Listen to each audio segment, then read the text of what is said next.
you ever gone to see a comedian perform on stage and wondered about all the work that goes into that show? CBS 58's Alex Corridetti visited the Milwaukee Improv, which is actually in Brookfield at the Corners, to give us a behind-the-scenes look.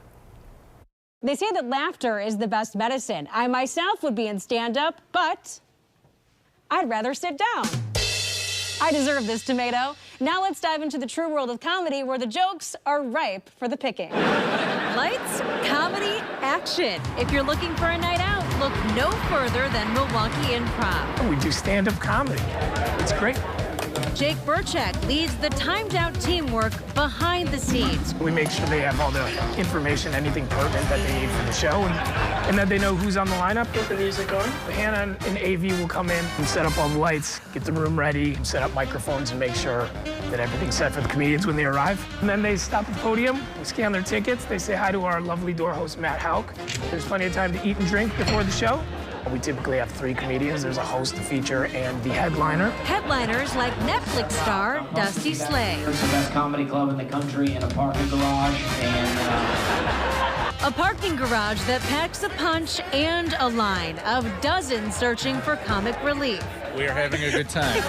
It was time to do our own crowd work, learning what makes your comedy curiosity tick.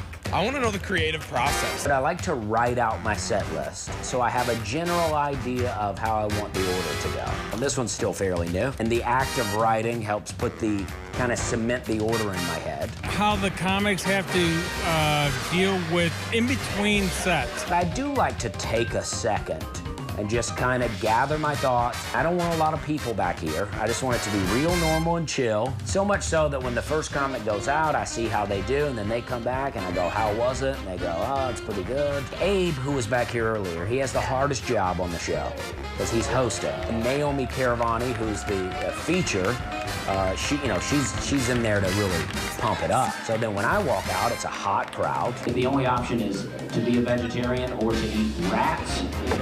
I just will wish to die soon. If I can go out and tell one joke and everybody laughs and everybody's comfortable. What they're eating backstage. Dusty's easy. Dusty's rider was green tea. And sometimes I'll get to the club, and if they got some good snacks, I'll eat those. But others shake things up with their requests. We've had comedians ask for Air Force Ones, T-shirts, incredibly expensive bottles of tequila. What made them want to be a funny person? Getting a laugh is the best. Tell you something else. Last night, they loved that hero. There's no feeling like that. To be like, you got this new joke, you go tell it, everyone laughs, you're like, all right, we're doing it. Making their mark in Milwaukee, one liner at a time. Alex Corridetti, CBS 58 News.